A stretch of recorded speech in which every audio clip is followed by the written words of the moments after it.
മൂവാറ്റുപുഴ നഗരവികസന പ്രവർത്തനങ്ങൾ അന്തിമഘട്ടത്തിലേക്ക് കടക്കുന്നതിനൊപ്പം പുതിയതായി നിർമ്മിച്ച 4 വരി പാതയുടെ ഏറ്റവും ഗുണപ്രദമായ ഉപയോഗം ഉറപ്പാക്കുന്നതിനായി നാറ്റ്പാക് സംഘം മൂവാറ്റുപുഴയിലെത്തി. മാത്യു കുഴൽനാടൻ MLAയുടെ പ്രത്യേക അഭ്യർത്ഥന മാനിച്ചാണ് സംഘം ശാസ്ത്രീയമായ പഠനം നടത്തിയത്. വിശദമായ റിപ്പോർട്ട് സംഘം അധികൃതർക്ക് സമർപ്പിക്കും. മൂവാറ്റുപുഴ നഗരത്തിലെ പുതിയതായി നിർമ്മിച്ച 4 വരി പാതയുടെ അന്തിമ ഗതാഗത ക്രമീകരണങ്ങൾ ശാസ്ത്രീയമായി രൂപകൽപ്പന ചെയ്യുന്നതിന്റെ ഭാഗമായി national transportation planning and research centre എന്ന നാറ്റ്പാക് സംഘത്തിന്റെ നേതൃത്വത്തിൽ ഇന്ന് നഗരത്തിൽ വിശദമായ സ്ഥലപരിശോധന നടന്നു. മാത്യു കുഴൽനാടൻ MLAയുടെ അഭ്യർത്ഥനയെ തുടർന്നാണ് ഈ ശാസ്ത്രീയ പഠനം ക്രമീകരിച്ചത്. Principal scientist doctor Shahim S, senior scientist doctor Aneesh Kini എന്നിവരുടെ നേതൃത്വത്തിലുള്ള സംഘമാണ് നഗരത്തിലെ വിവിധ ഭാഗങ്ങൾ നേരിട്ട് സന്ദർശിച്ച് പരിശോധന നടത്തിയത്. നഗര റോഡ് വികസനം അവസാന ഘട്ടത്തിലേക്ക് കടക്കുന്ന സാഹചര്യത്തിൽ റോഡിലെ ലൈറ്റിംഗ് സംവിധാനം, ട്രാഫിക് സിഗ്നലുകൾ, യു-ടേൺ ക്രമീകരണങ്ങൾ, പാർക്കിംഗ് സൗകര്യങ്ങൾ, സീബ്ര ക്രോസിംഗുകൾ, ബസ് ബേ, ഓട്ടോ സ്റ്റാൻഡ് തുടങ്ങിയവ സംബന്ധിച്ചുള്ള വിവിധ അഭിപ്രായങ്ങളും നിർദ്ദേശങ്ങളും സംഘം വിശദമായി വിലയിരുത്തി. ഇതിന് ഞങ്ങൾക്ക് വേണ്ട കുറേ റിപ്പോർട്ടുകൾ, അതായത് ഈ പ്ലാനുകളും അതുപോലെ അത് സംബന്ധിച്ചുള്ള റിപ്പോർട്ടുകളും MLA ഇപ്പം പറഞ്ഞു ചില പരാതികൾ കിട്ടിയിട്ടുണ്ട്. എല്ലാ പരാതികളും നോക്കിയിട്ട് ഞങ്ങൾ ശാസ്ത്രീയപരമായ രീതിയിൽ ഇന്ത്യൻ റോഡ് കോൺഗ്രസ് നിർദ്ദേശിക്കുന്ന എല്ലാ മാനദണ്ഡങ്ങളും കൂടിയുള്ള നിർദ്ദേശങ്ങളായിരിക്കും ഞങ്ങൾ തരാൻ പോകുന്നത്. ഇത് എത്രയും വൈകാതെ തന്നെ ഞങ്ങൾ തരും. കൂടാതെ ഒരു ആക്സിഡന്റ് ബ്ലോക്ക് സ്പോട്ടിന്റെ കാര്യങ്ങൾ പറഞ്ഞിട്ടുണ്ട്. അവിടെയും ഞങ്ങൾ സന്ദർശിക്കുകയും അതിന്റെ റിപ്പോർട്ടും സമർപ്പിക്കുന്നതായിരിക്കും. ആരുടെയും പ്രത്യേക താൽപ്പര്യങ്ങൾക്ക് മുൻഗണന നൽകാതെയും ഉയർന്നുവന്ന നിർദ്ദേശങ്ങളെ അവഗണിക്കാതെയും പൂർണ്ണമായും ശാസ്ത്രീയമായ സമീപനത്തിലൂടെ ഗതാഗത ക്രമീകരണങ്ങൾ ആസൂത്രണം ചെയ്യണമെന്നതാണ് ലക്ഷ്യമെന്ന് MLA വ്യക്തമാക്കി.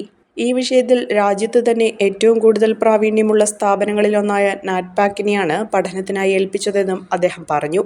നമുക്കിപ്പോൾ ചെറിയൊരു സ്ട്രെച്ച് ആണെങ്കിൽ കൂടിയും ഇവിടെ പാർക്കിങ്ങിന്റെ പ്രയാസങ്ങളുണ്ട്, ഓട്ടോറിക്ഷ സ്റ്റാൻഡിന്റെ ഡിമാൻഡ്സ് ഉണ്ട്, ക്രോസിംഗിന്റെ ഡിമാൻഡ്സ് ഉണ്ട്, യു-ടേണിന്റെ കാര്യങ്ങളുണ്ട്, ലൈറ്റിങ്ങും സിഗ്നൽസും ഉണ്ട്. ഇങ്ങനെയുള്ള എല്ലാ കാര്യങ്ങളും ഏറ്റവും ഇന്നത്തെ കാലഘട്ടത്തിൽ ഏറ്റവും അനുയോജ്യമായ ശാസ്ത്രീയമായ നിലയിൽ ആധുനികമായ രീതിയിൽ എങ്ങനെ നഗരത്തെ നമുക്ക് ക്രമീകരിച്ചെടുക്കാം എന്നതിനെ സംബന്ധിച്ച് നമ്മൾ ആരെങ്കിലും ഒരുപാട് അഭിപ്രായങ്ങൾ, ഒരുപാട് ആശയങ്ങൾ, ഒരുപാട് നിർദ്ദേശങ്ങൾ MLA എന്ന നിലയിൽ എൻ്റെ മുമ്പിൽ വന്നു.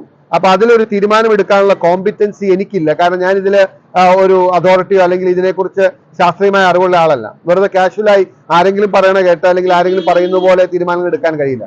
അപ്പോൾ എല്ലാ നഗരവാസികൾക്കും അല്ലെങ്കിൽ നമ്മുടെ ഈ പ്രദേശത്തുള്ള എല്ലാവർക്കും, ഈ സമൂഹത്തിന് തന്നെ ഏറ്റവും ഗുണകരമായ, ഏറ്റവും നല്ല തീരുമാനം, കാരണം എല്ലാവർക്കും സൗകര്യപ്രദമായിട്ടുള്ള ഈ നഗരത്തിന്റെ ഈ റോഡിന്റെ ഏറ്റവും അനുയോജ്യമായ ഉപയോഗത്തിന് വേണ്ടിയിട്ട് ഏത് നിലയിൽ എവിടെ യു-ടേൺ വേണം, എവിടെ സീബ്ര ലൈൻ വേണം, എവിടെ ബസ് സ്റ്റോപ്പ് വേണം, എവിടെ പാർക്കിംഗ് വേണം, എവിടെ ഓട്ടോറിക്ഷ സ്റ്റാൻഡ് അനുവദിക്കാൻ കഴിയും, എവിടെ സിഗ്നൽ വേണം, എവിടെയൊക്കെ ലൈറ്റ്സ് വേണം എന്നത് സംബന്ധിച്ച് വളരെ ആധികാരികമായ റിപ്പോർട്ട് നമ്മൾ അവരിൽ നിന്ന് പ്രതീക്ഷിക്കുകയാണ്. ഞാൻ ഒരു കാര്യം വളരെ വ്യക്തമായി പറയാൻ ആഗ്രഹിക്കുന്നു. നാറ്റ്പാക് സംഘം എന്റെ മുമ്പിൽ വന്ന നിർദ്ദേശങ്ങളെല്ലാം ഞാൻ അവർക്ക് പാസ് ചെയ്തിട്ടുണ്ട്. ഒരുപാട് സ്ഥാപനങ്ങൾ അല്ലെങ്കിൽ ഒരുപാട് ഇൻസ്റ്റിറ്റ്യൂഷൻസ്, ഒരുപാട് പൗരപ്രമുഖര്, ഒരുപാട് സ്ഥാപനങ്ങളൊക്കെ അവരുടേതായ സജഷൻസ് തന്നിട്ടുണ്ട്. അതെല്ലാം ഞാൻ അവരുടെ മുമ്പിൽ സമർപ്പിച്ചിട്ടുണ്ട്. അവരതിന്റെ എല്ലാം ഫീസിബിലിറ്റി നോക്കി ഏത് നിലയിലാണോ ശുപാർശ ചെയ്യുന്നത്, ഏത് നിലയിലാണോ റിപ്പോർട്ട് വരുന്നത്, അത് അതേപടി നടപ്പിലാക്കും. അതിന് മറ്റ് യാതൊരു വെള്ളം ചേർക്കൽ ഉണ്ടാകത്തില്ല.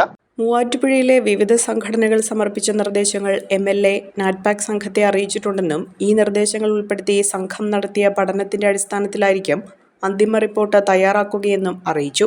നാറ്റ്പാക് സംഘം സമർപ്പിക്കുന്ന ശുപാർശകൾ കേരള സർക്കാരിന്റെ റോഡ് സേഫ്റ്റി വിങ്ങിന്റെ സഹകരണത്തോടെ നടപ്പിലാക്കും. 4 വരിപ്പാതയിലെ ഗതാഗത ക്രമീകരണങ്ങൾ ഇനിയുള്ള 20 മുതൽ 30 വർഷം വരെ നഗരത്തിന്റെ ഗതാഗത ഭാവി നിർണ്ണയിക്കുമെന്നതിനാൽ ദീർഘകാല കാഴ്ചപ്പാടോടെയും ശാസ്ത്രീയ അടിത്തറയോടെയുമാണ് തീരുമാനങ്ങൾ കൈക്കൊള്ളുന്നതെന്ന് MLA പറഞ്ഞു. കൂടുതൽ മികച്ച മൂവാറ്റുപുഴയെ കെട്ടിപ്പടുക്കുന്നതിന് ആത്മാർത്ഥമായ പ്രവർത്തനങ്ങൾ തുടരുമെന്നും MLA വ്യക്തമാക്കി.